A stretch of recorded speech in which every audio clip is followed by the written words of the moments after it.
Hey guys, and welcome to our second episode in the ABCs of Death 2 series of podcasts. This week's episode is M is for Magnetic Tape. So I got to interview the directors Tim and Cody just over a week or so ago through Google Hangouts. So that was really fun. This is my first time interviewing anyone that I've never met in person before. Every episode that I've done so far I've met in person. Met everyone in person, so this was the first one where it was just kind of a blind go. We only talked for about 5 minutes before I started recording because I didn't want to say anything and then have to ask them to bring it up in the podcast afterwards. So I kind of just went in fresh with these guys. So it was really fun because I thought we got a great conversation going, and it was, even though we never met each other, you could swear that we at least met each other a couple times.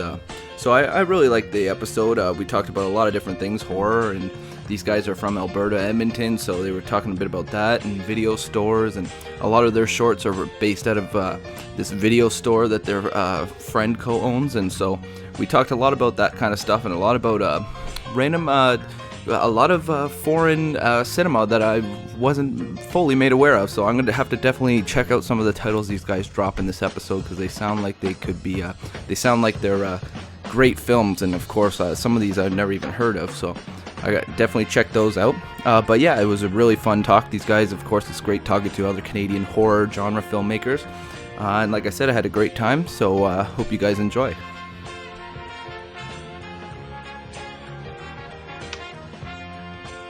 Okay, perfect. So it's officially recording.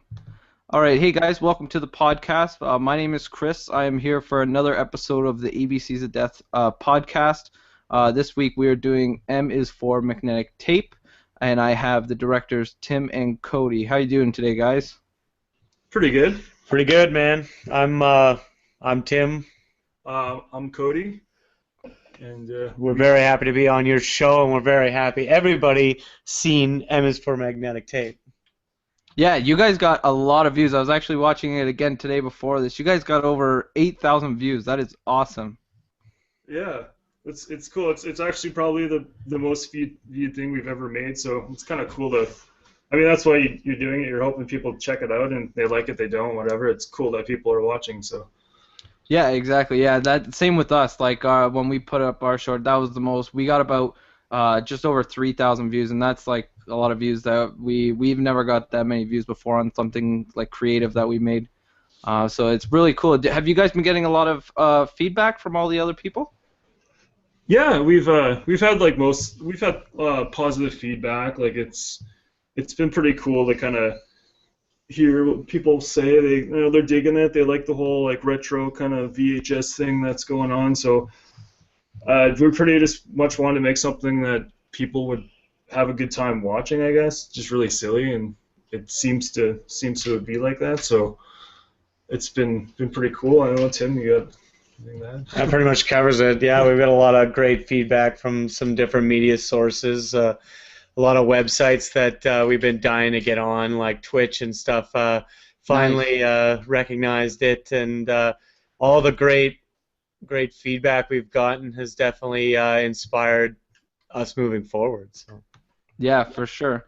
Now I gotta ask you guys: are you guys fans of Jason Eisner?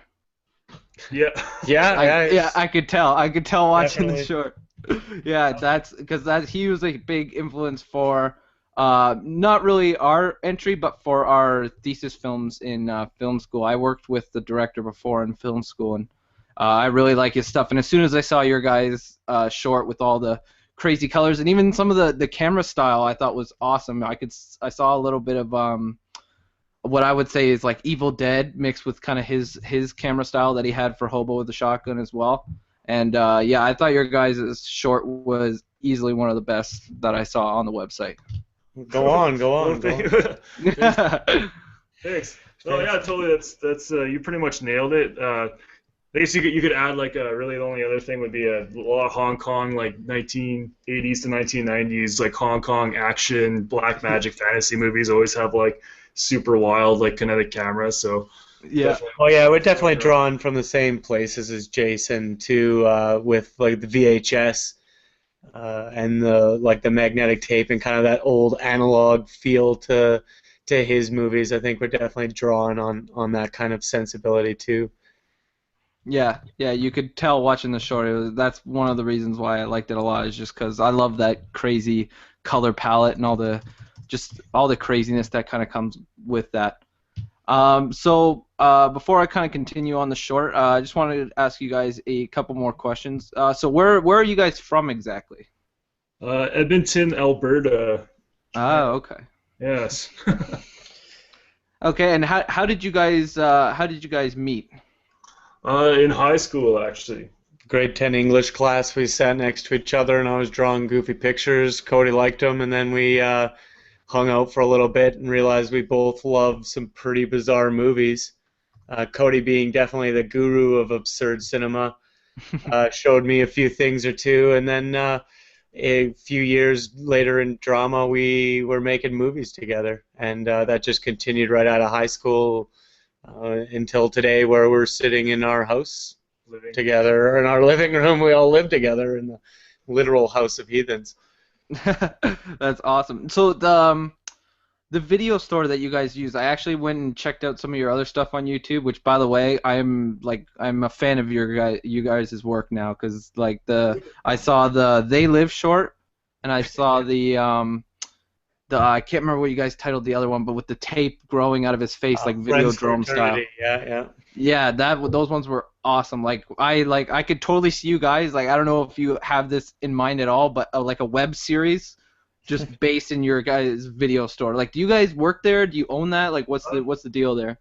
Well, the story behind that is the main actor in the M is for Magnetic Tape, Kevin, who's the video store clerk. He actually owns the video store, and called the Lobby DVD Store on White Ave, 108th Street in Edmonton, Alberta. So, yeah, he owns the video store. He also co-runs a festival in Edmonton called Dead Fest, which is like a horror, fantastic kind of film fest that they do every year. And they started having these contests. So we started making some short films and entering the contest, and then they kind of got to know us. And one day they were bringing Michael Biehn in for a screening of his movie The Victim, and they asked if we could do a montage reel of all his best moments. And then we were kind of like, well, we should do like a short film, sort of that wrap around for like the best moments of Michael Biehn. And our other friend / actor Josh, who he's the one who has the VHS tape on the back of his head. He's not really prominent in M is for Magnetic Tape. He does play the burnt faced eye patch dude. Okay. And he really likes Michael Biehn. He does a really silly impression of his from Terminator 1, like Michael Bihn's Terminator. Yeah. And so we made this little short that kind of happens, and we wanted to film it somewhere else, and the only place we could film it was in the video store, so we kind of did it, and then it played before Michael Bihn's screening, and people kind of dug it, and they were asking, what are you guys going to do next month, because they do these monthly screenings. So we kind of just started doing these monthly entries into the video store that spoofed whatever movie they're going to screen. So we did a Battle Royale one was the second one, and then the third one was Army of Darkness, and they kind of just went from there, and then we kind of built these characters, and that's kind of where it all started. That's awesome. Yeah, I really like the two shorts that I saw. Everything from the camera work matches Magnetic Tape again. I love the camera work, as well as your makeup stuff is really good. Usually, when you watch kind of up and coming guys, you kind of see the makeup get better, but I didn't really see a difference in the quality of makeup between your They Live short and your Magnetic Tape short. I thought it was great all around. Sweet. Well, thanks. That's good. Yeah. Tim does all the most of the makeup and the building, and until we've actually found someone that kind of helps us out with it, but Tim is responsible for the building of the creatures and stuff. I kind of help when I can, and then I end up doing the visual effects stuff. So it's kind of cool. Yeah, it's kind of a back and forth thing. The Beast as well in your Tree Beast short, that was amazing. The teeth with the lights, I lost it. That was so awesome. Yeah, that's good. Yeah, thank you. Yeah, I actually play the monsters as well. Now, how hard was it to make that costume? That was pretty difficult, and that was actually Cody's idea for the light teeth, and that actually went over fairly well. I ended up using an underskull from an animatronic head that we had been messing around with, and just cut it in half to make the alligator style mouth. And yeah, it's just a bunch of elastics and a very, very, very hot costume. Just with all the battery powered lights going and all that kind of stuff, it made for a very, very warm costume. And there's the low ceiling on the video store with all those lights, and Yeah, it's just it was a long build. It only took about 2 weeks, I think, to build that thing from scratch. So we've gotten pretty good at building these things really fast and shooting them really well. So and it's usually out of just like obviously random shit, which is kind of fun. It has like a Tetsuo the Iron Man aesthetic, that like the Japanese movie where they're basically just building these crazy gluing stuff junk to onto actors. some dude. We kind of like that aesthetic of not like, I don't know, just kind of taking random stuff and kind of gluing it and really do-it-yourself look, but try to make it look still pretty cool, not too cheap, but somewhere halfway. Yeah. Yeah, well, you definitely made it look good, because as soon as I saw that, as soon as you see the close-up on the mouth with the teeth, I was blown away. I was like, oh, these guys are great at what they do. So even though you guys are co-directors, it sounds like you each kind of have your set jobs. So what would you say you kind of each, I guess, what would you say your jobs are, and or what necessarily do each of you guys bring to the table when you do a project together? Well, it all starts with the story, of course, and that's Cody, Kevin, and I. We all work together to build the story, and then Kevin and I usually write the screenplay. And then, like we were saying, I do a lot of the pre-production stuff with the special effects and the makeup setups and the monster builds. And then, Cody kind of comes in and we all weigh in on how that's going and the design and the function of everything. And then once the shooting starts, we definitely share the control of the set, but split between us. Cody does a lot of the DOP and camera work.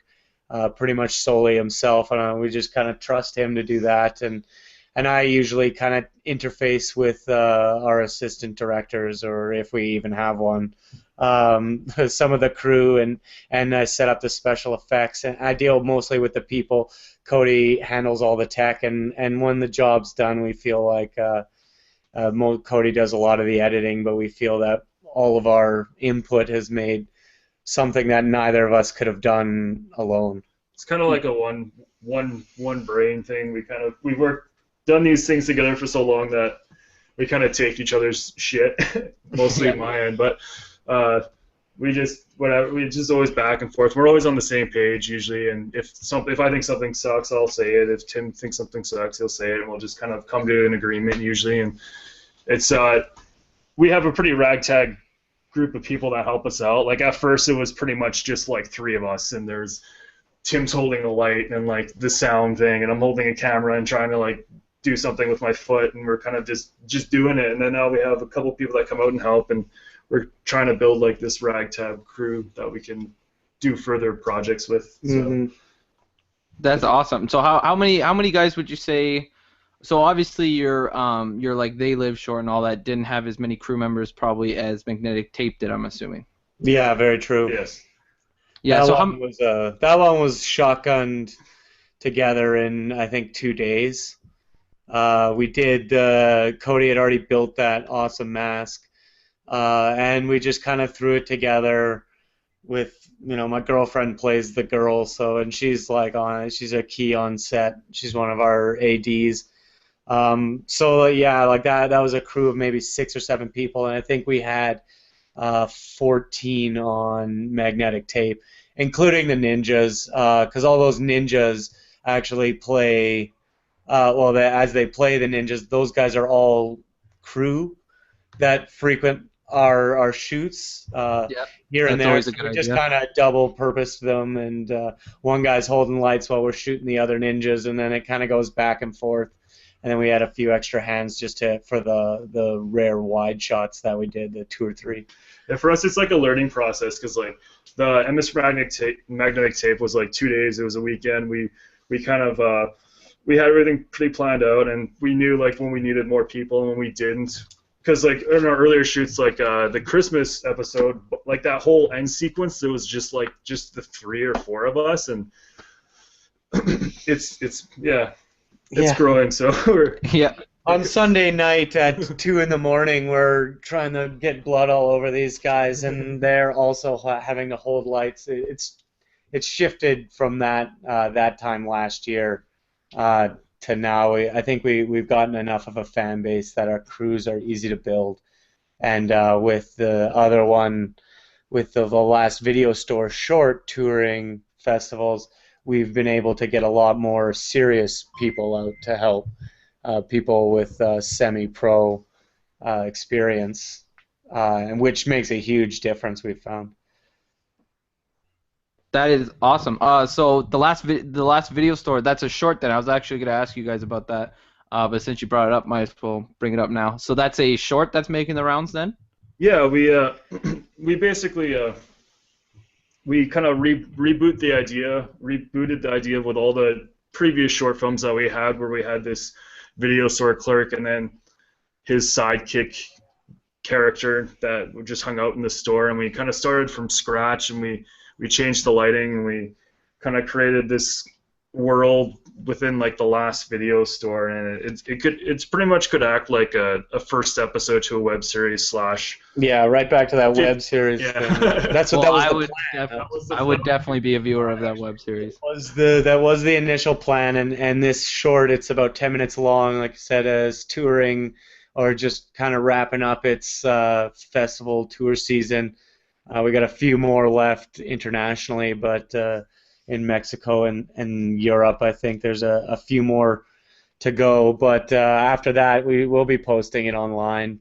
But like you said, it was a pilot, and now we're not going to do the web series just because of all the feedback we got. We're going to make a feature-length nice. movie, and then that's the short is essentially the first 10 minutes of the movie. We're going to kind of rehash that. Well, that's awesome. I would definitely buy a ticket to that movie. And since we kind of talked about it a bit, I was actually going to ask you guys about what your thoughts are on the kind of new... I'm going to kind of jump back and forth here between the short and just various like personal questions that I wrote. Because it was brought up, what are your thoughts on the kind of new model of making movies for YouTube and Netflix? Like, for example, if this does get made into a feature, would you want to go the VOD route, which is kind of the way everything's kind of going right now, or if we were back a couple years, would you want to do that more traditional route of a movie? Well, I think who's paying the most, I guess, is the best answer to that question. They're paying it all or not. They're paying it all, yeah. I think it's we really like the it's really fun to do like the festival thing, because you kind of, it's like this huge group experience and all that. And you can do like the festival thing and have like the VOD and all that stuff. And I like some of the models that they were doing for certain releases, like what's it called? A Field in England, Ben Wheatley's film, where they released it in the theaters, on TV, on VOD, on Blu-ray, on like all that stuff, all on the same day. Oh, nice. So I think that's pretty interesting, and I think it's everyone. I think it's more like it's so new that things are kind of the new way is kind of being found and built, I guess. Like I really don't know what we're gonna. Yeah, I don't know just quite yet. I mean, once the movie's done, it might. We're definitely dictate itself. Yeah, we'll definitely be throwing away many VHS. And of those kind of formats, I think. I think it really is whatever you want. You want the most people possible to see your film, so whatever that route will be, right? But I guess we do kind of owe it a little bit to analog to maybe consider that over VOD, just based on the context of our movies. Yeah. It seems like VOD might be kind of shooting ourselves in the foot a little bit with. Trying to support local video stores. Yeah, that would be an awesome like little viral campaign, is to send out a bunch of tapes or something like that first. Yeah. So kind of go back to the contest again. So how did you guys hear about the contest? Well, we heard online, but we did actually have an entry in the first round of it, like for ABCs of Death 1. There you go. There we go.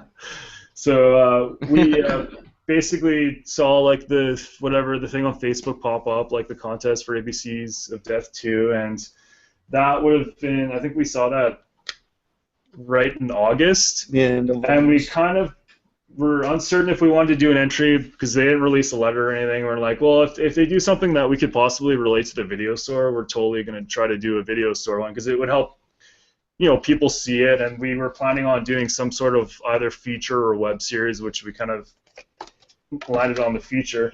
So it was like they announced them, and we're like, well, I missed for magnetic tape. We can totally do it. And we wanted to make a short that had like Double Dragon villains in it and kind of like street ninjas. We had this idea about street ninjas, so we were able to kind of just like, hey, let's utilize that. Let's make this like magnetic tape, like Japanese superhero Power Rangers kind of dude, and do it. So it kind of worked out that way. Was how that came about.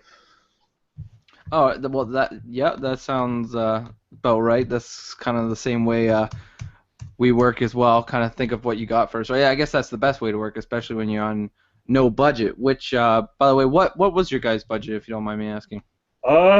Pretty much nothing. Oh no, it was a little bit, I guess. Well, we own like the equipment we shoot on DSLR, so all that stuff is already in our possession, and food is always pretty the much most we had to expensive pay thing. for, That's pretty much our. paid for feeding people for the 2 days, And the costume was made out of dollars, like the eyes that light up are from the dollar store. I just colored epoxy with acrylic paint for like to color them yellow, and then it's literally just a bunch of VHS and magnetic tape that we had left over from the short. And we also had somebody like to donate 600 VHS tapes to us, so we had like 600. Holy shit! Yeah, so we had in our basement we got like rows and rows of these like we VHS filtered tapes. through them for the good ones. There wasn't very many good ones, but there's a lot of Titanic and whatever. Yeah, a lot of Titanic on those costumes. I think we had 2 or 3 versions of Titanic and some Disney movies. Will not be named. So I'm gonna say probably around like $500 or something, because the lighting nice. We installed like all the lighting that was in his store for like the last video store short, which was a couple $100, and he just decided to keep it up in the store because it ended up looking kind of cool. So that was easy. We didn't really have to do anything new about that. But yeah. Nice. So what camera do you guys shoot on? For this one, we shot it on the Panasonic GH3. Oh, nice. And then for the last video store short was on a Panasonic GH2 with like I think it was a driftwood hack on it, so we kind of got a better image quality. For this one, we didn't do too many tests with the GH3, and we ran into a few problems with like the built-in the sensor with the saturations, but we was able to recover. So yeah. Nice. Well, it did pick up the colors really well. For lights, did you guys just use the lights that were in the video store?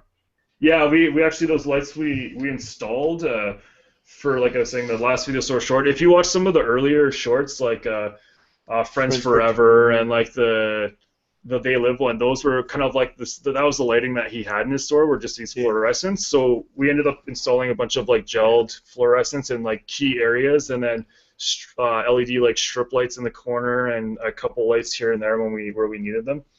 But he just kept it up, so it's like if you go to the store, they're just already on there. So it's like you're stepping into the other world. And then there's just a few handheld LEDs, obviously, for our principal characters. Which we learned on the raid behind the scenes. Where they have like these portable LEDs, and just like, oh, nice. That's a good idea. So you don't have to. So it's literally just you guys standing off camera with a LED light in your hand? Yeah, essentially. For like lighting an actor or something, but all the background lights are already there, so it's pretty run and gun. That's awesome. Well, I love the raid. I gotta just check that behind the scenes out again. I don't remember that part. Yeah, they got you can watch them on YouTube. These like 6-part thing, but they do all of like portable setups, which is a really good idea, I thought, because you don't have to you just have some guy with a wand and a light at the end of it. Yeah, exactly. Well, they like from what I've seen, the behind the scenes of that movie, it's pretty much they were all run and gun too, just an AF-100 on a fig rig and just running around shooting those crazy fight scenes. Yeah, very cool, very cool.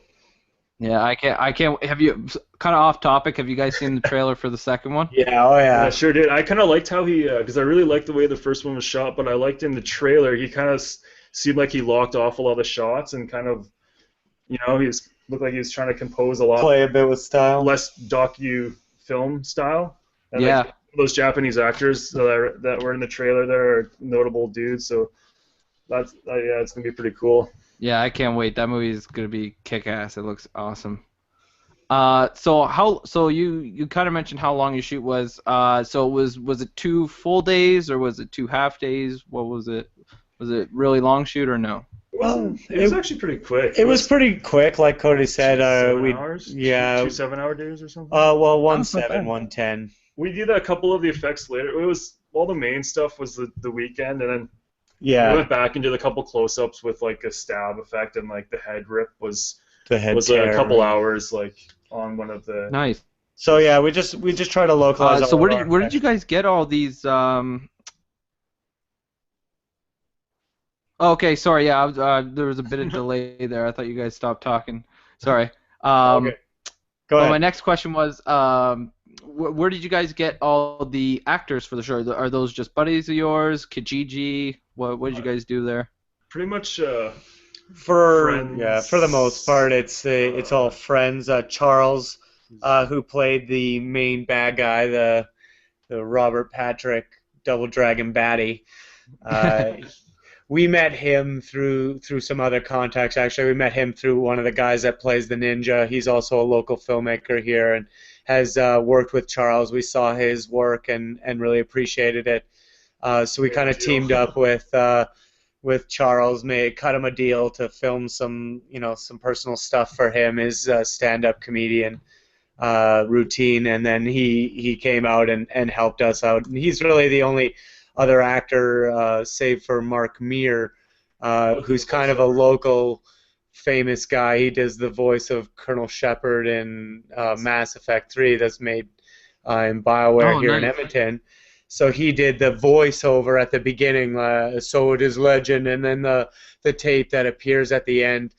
He's actually the first legitimate professional actor we've ever worked with, and it was a real pleasure. I'm a huge fanboy of his, so and he's a really professional guy. So other than that, he was a friend of Kevin. Again, Kevin is the man who knows everybody, and in Edmonton at least, he's kind of our ticket to all of this with the video store and the contacts. There's there's a street in Edmonton called White Ave where all the bars and stuff are, and Kevin is a DJ at one of the bars, and he's kind of like this local celebrity on the app. So he kind of he just seems to know a bunch of local Color.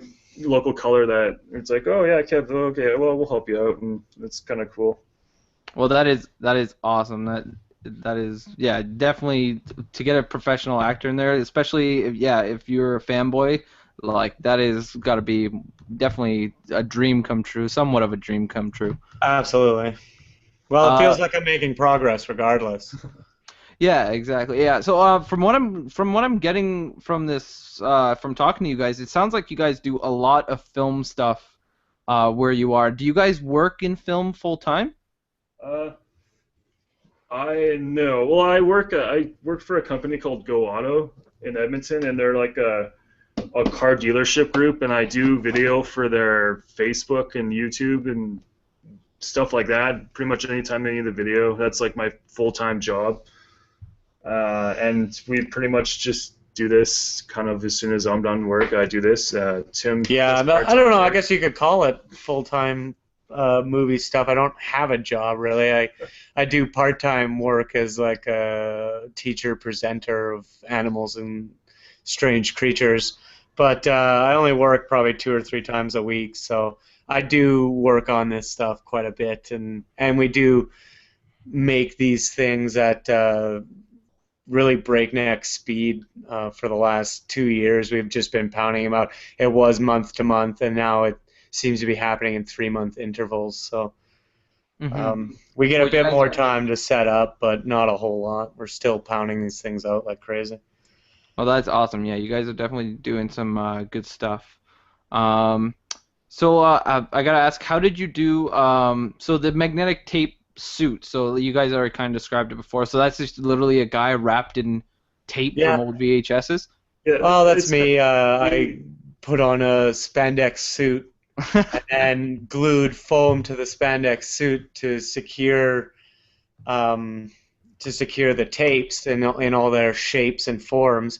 And then I formed it, and then we wrapped it in magnetic tape. I glued about 80% of that tape down, but because I had to zip in and out of it every time we shot, I had to get wound up so I couldn't take the suit off anymore. And I also couldn't see. So it was a lot on Cody's setup and choreography that got it done. Because as soon as we flipped those lights on, I couldn't see anything anymore.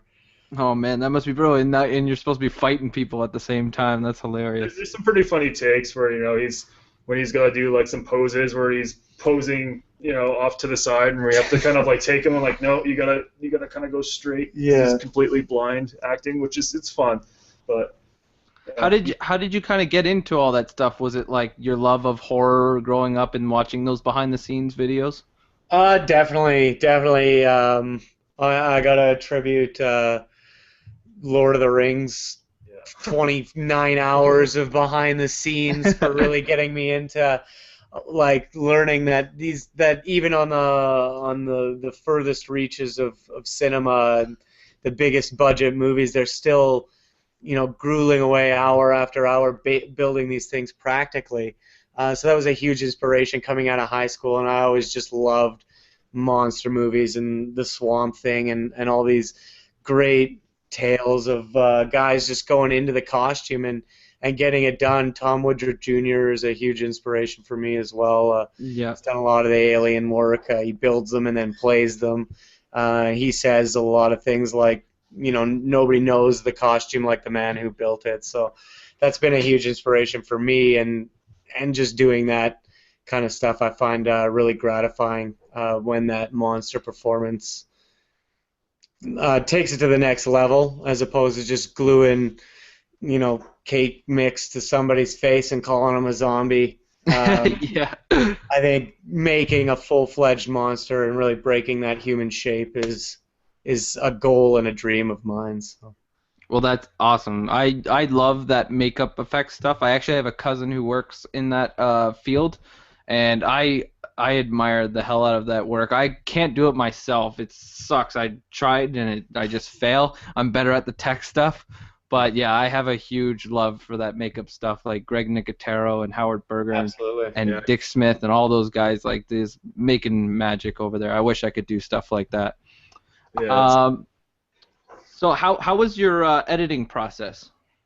it was it's pretty much like we as soon as the day's over, take the footage home, cut what we have together, see if we need any pickup shots for the next day or not, and then do the next day and do the same thing. It was kind of like a learn in progress for that when we were shooting, where we sometimes for our earlier projects we'd end up having to reshoot a lot and kind of get to a point where we're knowing what we need to shoot and like how it's going to actually look and whatnot. But it's usually pretty quick. We do everything on the Adobe Creative Suite. Nice. So I'll usually put the footage in, I'll start editing it, I'll kind of get an idea for it, and then Tim actually comes in, he does all the sound work as well. So like putting all the sound effects in and lining that all up, and yeah. Nice. So did you guys have you always been on Adobe, or did you switch since Final Cut X came out? Actually, I've always been on Adobe because when we were in high school, we were in media class and they had like Premiere. I don't even know what version it was, but it's 2 or something. I don't know. It's like an early one. It was pretty shitty. But that's like just what we learned on, and then we just always had a PC, so we always ended up just sticking to Premiere. And like you said, Final Cut X came out, and people switch over to Premiere, and we're kind of already familiar with it, so just it's gotten so much better. I'm thinking about. I just got Oh no, sorry, you guys keep going. Oh, I was gonna say I really like the workflow in the Adobe suite and kind of being able to dump shots into After Effects, because that would be a part of it. When there's an effect shot, you just dump it into After Effects, do a temp, bring it back in, and then kind of work in progress on some of the shots until we get to, what we were looking for and how it looks. Yeah. So you did of course, all the visual effects then in After Effects, I'm assuming. Yeah, all the shots, the spiral eyes, and like we shot the green screen stuff with Kevin kind of doing some poses and the green screen and made it a silhouette. And Oh, nice. I didn't even think there was any green screen in there. Oh, nice. Okay, I didn't even see it. Um, the VHS, like the tracking stuff. Did you use that? Did you make that from scratch? No, we actually tracked down a pack online that had some like basically tracking elements, but I also have a VCR that has an input to plug into the computer. So Nice. for some of the sequences, you could basically record, like basically take the footage, put it on a DVD, plug the DVD player into a VHS or VCR, basically dub it onto like a VHS tape, and then take the VCR and then re-put that on the computer. So instead of having to like visually try to make it look shitty, it already looks shitty, and then you could add some like extra shittiness if you needed it. That's awesome. Yeah, I've heard of people doing that method before. There was a music video I saw where they shot it on the Red Epic, and they did the same thing. I think actually it was a rap music video, because that's where I learned that process. Was reading kind of a forum about that, and I was like, oh, that's cool. And they kind of tracked the main character, so he wasn't like VHS effect, but everything around him was. Yeah, that's the exact video I'm talking about. Yeah, yeah, that was wicked. That's where that came. It just seemed to be the best way to do it. So yeah, I get the true thing. So you guys already kind of described your filmmaking process, so I'll kind of just skip over that one. What are there anything that you can? Is there anything that you could take away from this short? Like anything you learned, anything like that? Yeah, definitely. Localizing and organizing our special effects can make shooting way easier, because we did that 10-minute short, and that was almost a 2-week shoot, just because we were just kind of shooting chronologically, and that made a huge problem for that. So this one we really got through it quickly through that organization, and just realizing that maybe sticking to the storyboards a little bit more than we have in the past can really benefit us in the long run, or the short run, if you will, about how much time we have to shoot, for sure. Yeah, we pretty much just become more efficient, like in the style that we portray. Some of the other stuff took like forever to shoot, and this didn't. So that's pretty much what we learned. And going forward, we're kind of trying to dive into this feature length. So we're hoping that what we learned on that we can take and pretty much get our asses slaughtered for 2 years, and then see what we learn from that. Yeah. Now, a buddy of mine from Montreal who I did the Monkey podcast with, he thought of a great question that I decided I was going to ask everybody. The question was, what did your parents think of your movie? That's awesome. Cody, you go first. Your mom's interesting. Oh. I haven't really talked to my mom about the movie. My dad really likes it. He thinks it's cool. He's kind of into like horror movies and stuff, so that the bases are okay for that. He's like, his favorite actor is Danny Trejo, so that just kind of his opinion on movies are. My mom, I haven't really talked to her about my short. I don't know if she's seen it. I think she's really supportive of like what we do, but she doesn't really like the people losing heads and yeah, she's very much a hippie, so yeah. So, she loves that we're pursuing creative avenues, but I don't know if I'll actually have to talk to her now that you bring it up. And my mom loves it because she thinks it's great. I'm making what are essentially bad horror movies to her, because she raised me on a very steady diet of every Tuesday was movie night from the video store, and she would come home with some atrocious video from like 1988 and we'd all sit around as a family and watch it, and inappropriate things for kids to be exposed to. It's pretty much what I learned. Where I learned about sex was through the bad movies that my mom loved. So I was convinced until I was about 15 that somebody was going to kick down the door and kill me as soon as I started doing this. Started getting busy, but my dad, he doesn't really understand any of it. He thinks those movies are silly. He's very much a carpenter, tradesman. So none of it really makes any sense to him, but he's really supportive. My grandfather thinks that I'm wasting my time and asks me frequently if I'm ever going to make a movie somebody cares about. So I showed him the 8,000 views, and it didn't really sway his opinion any. That's all. I always love hearing the parents' reactions because it's like you said, they're supportive, but then when you show them the material, they're just hopefully grossed out. Yeah. Yeah, I refuse to show them to my grandma.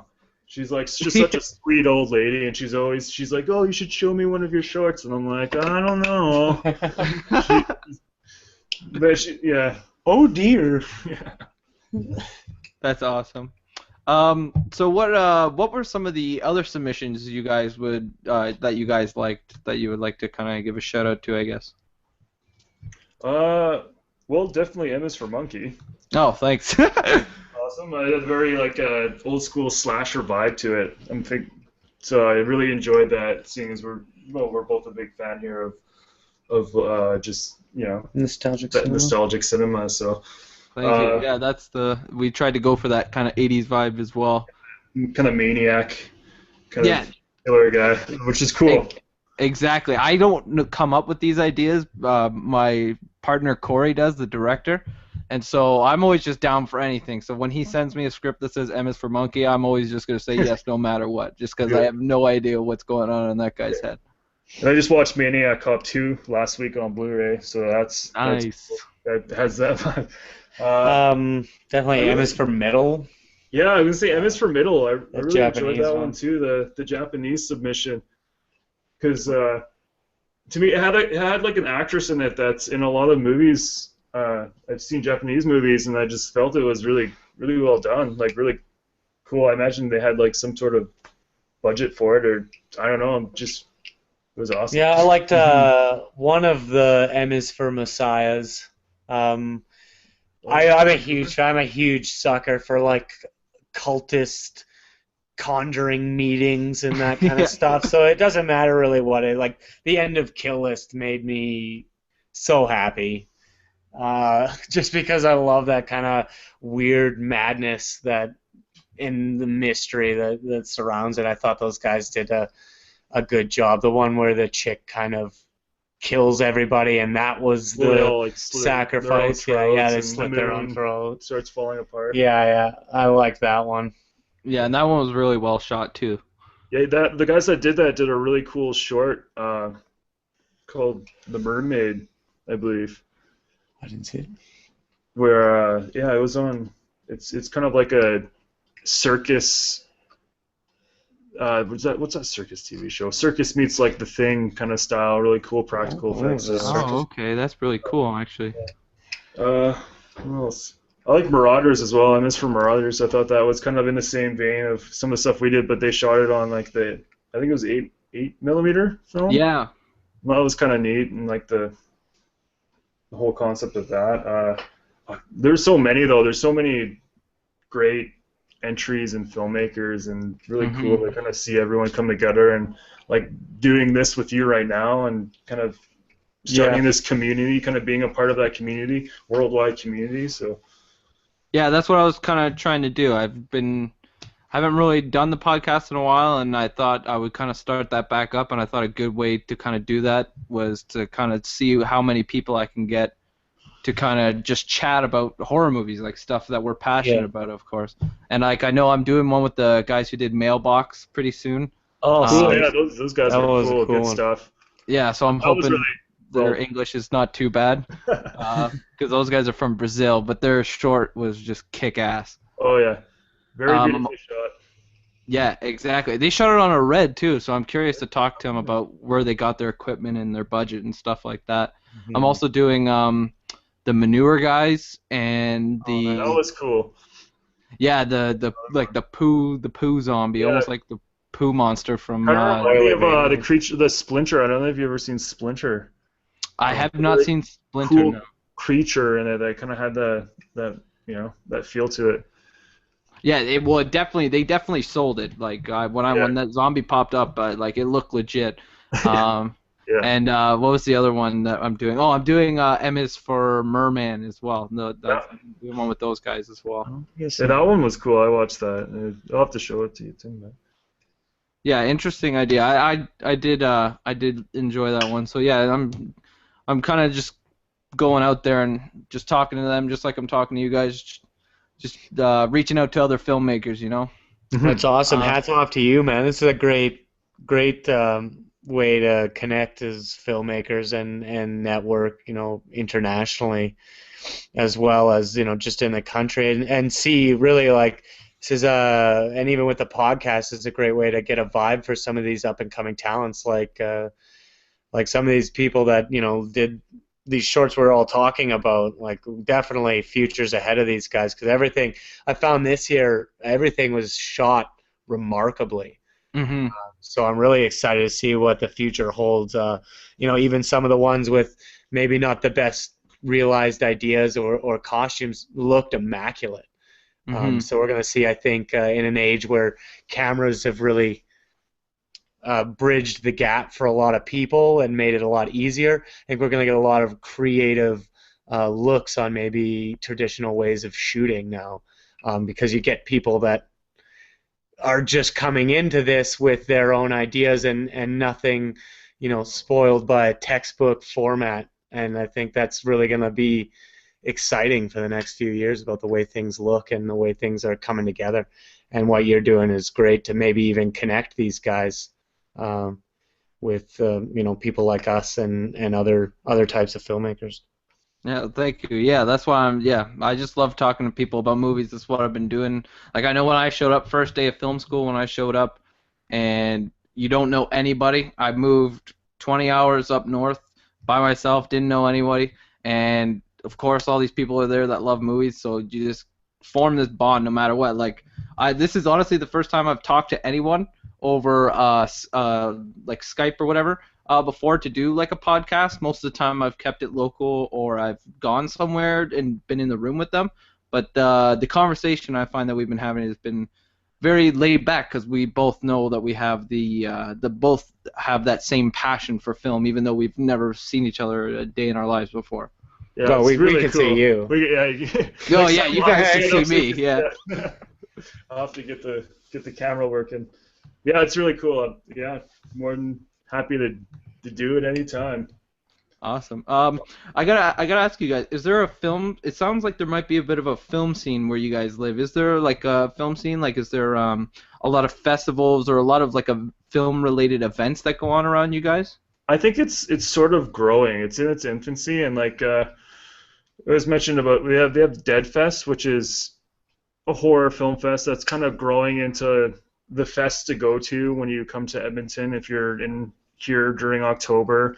Uh, there's a theater, a small theater here called the Metro Garneau Theater, and they kind of throw these monthly contests where they get local filmmakers to hand in like a short, and they screen them all. Like they select 10 or something, and then you go up and you get judged, and it's a chance for you to meet like other filmmakers and stuff. We've done it for 2 of our shorts, and that's how we met some of the filmmakers and basically actor Charles through that. So it's kind of a growing thing. Here in Edmonton, it's pretty small. There's not really any kind of big productions Well, going on they there come yet. in. They come. There's a few big productions. They have some big movies shot here, but as far as bridging that gap between local filmmakers and those kind of big productions, that's still, like Cody said, growing. And Hmm. those bridges are still kind of being figured out. Whether we can get local filmmakers volunteering on these sets, it's still pretty closed off. Just because we don't get famous people here ever, so everybody wants to go out and bug Morgan Freeman while he's here filming his 2-day shoot We're still bridging those kind of gaps, though, between the big productions that do come through here, which, usually when there's winter scenes or some kind of Western being shot, it's filmed around here. But other than that, we don't see too much, nothing in the way of Toronto or Vancouver. Mm-hmm. Yeah, it's kind of the same here. I live about an hour away from Toronto, so in terms of Toronto, there's always something going on.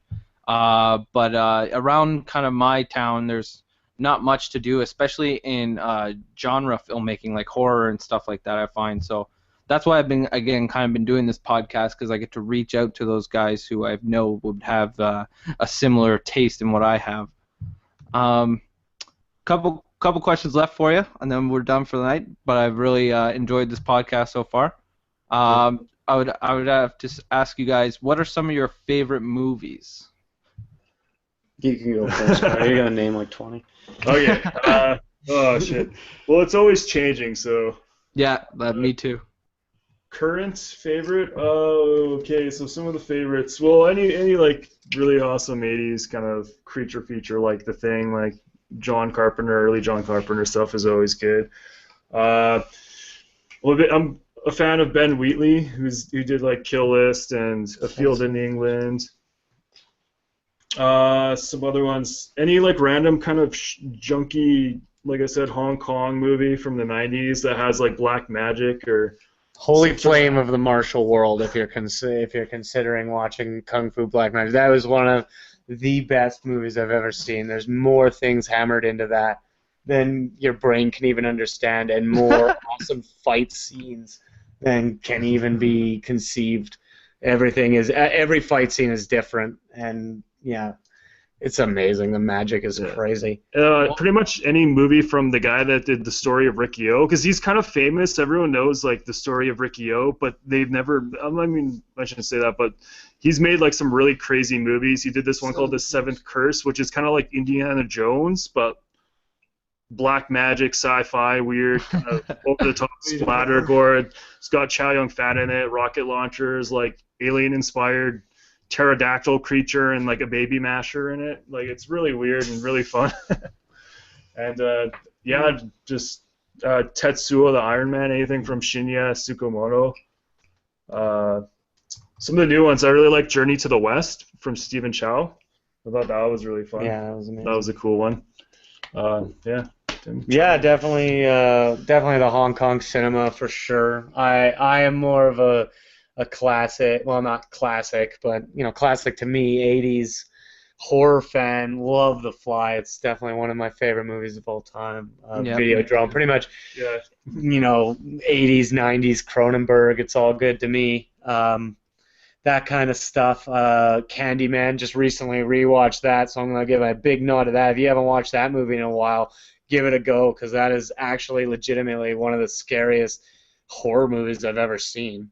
Yeah, it's been a while since I've seen that one. It's everybody is kind of like, oh yeah, it's pretty good, but when you rewatch it, it's incredible. The violence is intense, and the music cues are incredible, and they film that all in Cabrini Green. Like, you just don't get that kind of like movie production out of horror movies anymore. It seems that we're either gonna run around with a camera that we can't put down, or there's gonna be ghosts that laugh like children. I like The World's End a lot as well. Yeah, that was a good new one. The World's End, yeah, that is a great movie as well. So yeah, pretty much a little bit of everything. Yeah. Is there any recent horror movies? I know you guys just mentioned about how recent horror movies are crap, and recent horror movies are crap. But there are a few gems out there. So what would you guys say are your favorite, like one or two favorite horror movies you've seen over the last couple of years? Hard question. Well, I just seen we played with one in Fantastic called Almost Human. Okay. That was a really cool nod to that John Carpenter era monster alien flick. It's kind of like Red Sky meets the Thing. Nice. Those guys did a really great job. That was their first feature. Definitely worth a check out if you're into that kind of thriller or sci-fi horror. They did a great job there. That was a That was one. I was gonna say Martyrs always scares me every time Martyrs, I yeah. watch it. That was Yeah, that's 2000. pretty old, but no matter how many times I watch it, I'm okay. But like if I'm in a dark room downstairs, I'm always looking behind me if you got that like chick with the thing around her face like crawling with a chain or something. I don't. It's just something about that movie just gets to me. No, that movie is amazing. I didn't know anything about it, but I saw it about 2 years ago. I didn't know anything about it. I just heard it was this intense French horror movie, and I went in and I was just blown away by the end of that movie. That movie is something else. Yeah. I was on the tip of the tongue. I don't know. There's something, but I'm gonna have to say anything from I don't know how to pronounce his name, but it's Sion Sono, like the Japanese director. He just did Why Don't You Play in Hell, which was like really really awesome. It's not a horror movie, but I just had to throw it in there. Yeah. So it sounds like you guys both seem to love Asian cinema. I've watched some movies here or there, mostly from the South Korean guys like Chan-wook Park and stuff like that. But I'll have to download a couple of those titles there. Yeah, South Korea is definitely like since the mid 2000s just kind of made a lot of really killer awesome films. Yeah. Yeah. Did you guys see I Saw the Devil? Yeah, Loved it. loved it. That was one I was gonna mention, but I wasn't sure if it qualified as a horror movie. Yeah. I guess I think it it's kinda does. technically. I think it's under that genre. Yeah. Horror thriller. But yeah, That movie was definitely probably my favorite, like crime killer drama that I've seen as far as horror goes. I'm gonna have to recommend the movie Drug Wars. That it actually came out. Johnny I think To's movie, right? Yeah, have you seen that? Not yet, but I've heard like it's getting amazing reviews or something like that. It is right now. really good. We were gonna sit down to just watch like the first 5 minutes of it. To kind of like, okay, we'll check it. We'll just see what it's all about, and just ended up sitting the whole thing. Had to watch the whole thing, and just it's really good. Nice. I'll definitely have to bump that one up on my list. Yeah. Okay. Anything? I kind of got just one last question for you guys, but anything you guys want to say before I do ask you that last question? Anything at all? Support your local video stores. If they're listening. If you know a video stores around, even if the selection sucks, just go there and help them out once or twice. Because they are dying. Because they're dying out, and I'm not the most honest movie buyer and renter. I maybe deviate into the digital world a little bit too often, but more so for the clerks of the video store, because those guys and those people have spent a lot of their lives building, their shelves and their collection, and it's tough to see them just dropping like flies these days. We only have 2 left in Edmonton, our lobby being one of them, and the end of a chain being the other. So they're almost done. We ended up actually buying the shelves of a video store that just closed earlier this month. So we went out and bought all their shelves for our feature-length film. So they will live on in video store limelight forever. That's awesome. Was it the Blockbuster? Was it Blockbuster? No, those are long gone. It was actually a video store called Videodrome. So. Oh, what? That's wicked. Yeah, and it wasn't actually Kevin's the alternative video store, so Videodrome probably would have suit him a little bit better, but they had an awesome selection of just really obscure European movies. Get on VHS as well. Yeah. Okay, so I guess my last question would be, do you guys have any advice to anyone looking to pursue a film career? Now, of course, none of us are as officially established yet, but is there anything that you've kind of learned along the way that you would say is essential to, I guess, moving forward? Yeah, I guess don't let anyone tell you not to do it. Like, just do and make things. Because, I mean, I'm sure everyone kind of hears that, like, you're wasting your time. But, like, I mean, it doesn't really matter if you're not doing it because you want, like, millions of dollars. You're just doing it because you want to create something cool. So, really, just keep on doing it. I would say tell the stories that you love and don't think that, we spent a lot of time out of high school trying to make these serious movies because we want to be taken serious as artists. But I'd just say, as advice to someone young, just throw that right out the window and pursue the material that you love, because that material will be way better than any material that you're trying to appeal to. But you also watch as many movies as you can in as many different genres as possible, and immerse yourself in like books and music, and take all the things you like about them and mash them together into your own vision, because that's pretty much all it is. You're making something that's a collection of everything that you've come in contact with. And so the more you come in contact with, the wider things you can kind of choose from. And don't fret about unoriginal material, because it's literally all been done before. Circa 1960, like somebody wrote a story that you thought you came up with originally, but the originality comes in what Cody's saying, just bringing your own style to it. Yep, I agree with that 110%. Okay, guys, well, this was awesome. I had a great time talking to you guys. We definitely talked about a lot of cool things, a lot of just stuff about yourselves and just about filmmaking in general. I had a great conversation with you guys. Thank you so much for being on the podcast. I need to get your guys' Instagrams, Twitters, any type of links you guys want to promote, because I will be putting them in the description of the podcast. So if you guys just want to send those my way. And Absolutely. then, this thing will be posted in a couple days from now. I will definitely let you know for sure when it will be posted.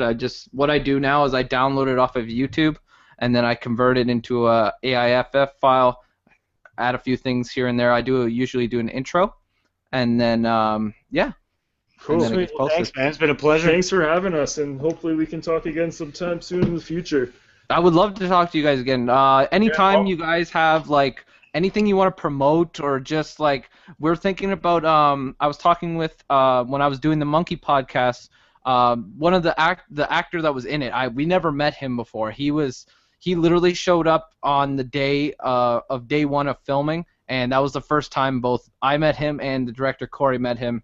And he was a really cool guy. And we're thinking about doing a horror movie podcast now with him and myself, and where we kind of do the movie review format where we pick about 2 or 3 different movies. For example, we're thinking about doing one for December, and we're going to pick about 3 Christmas horror movies, and then we're just going to kind of talk about them as well as kind of have a free flow conversation, kind of like what we did today. Yeah, that's really cool. Yeah, and in the future, if you guys, because Kevin, the video store clerk owner, he actually lives with us as well, and he's like a book of knowledge when it comes to like just movies. So I mean, if you guys ever needed like a guest on like one of those horror movie podcasts, he could definitely talk your ears off about stuff. Well, I would be down 110% for sure. Yeah, for sure. And if you guys have any material that interests you, I'll get Cody to send you a link to, like Cody and I are actually on the Dead Fest board. Oh, nice. So if you guys have any like short material that you guys like, we're going to start doing short screenings before the monthlies. So, and nice. then there's a big festival in October where this year I did a Canadian content, and next year I'm getting money to do it. So. Nice. Yeah, we'll keep in touch on that, because I need all the Canadian content I can get. Yeah, for sure. Especially if it's like horror related. And yeah, like genre related, and like we get there's a lot of Edmonton filmmakers that just make dramas, so we don't really know them. Mm-hmm. Yeah, exactly. Yeah, I was gonna say like there's not much like all the Canadian genre stuff seems to make its way towards Fantasia, and that's it. You never really hear about that type of stuff around at Toronto and stuff like that. I guess really, I've never really heard of After Dark. After Dark's doing some good stuff for Fantasia's definitely kind of like we were able to go, and it was crazy. Oh, you guys went to Fantasia? Yeah, we went in July.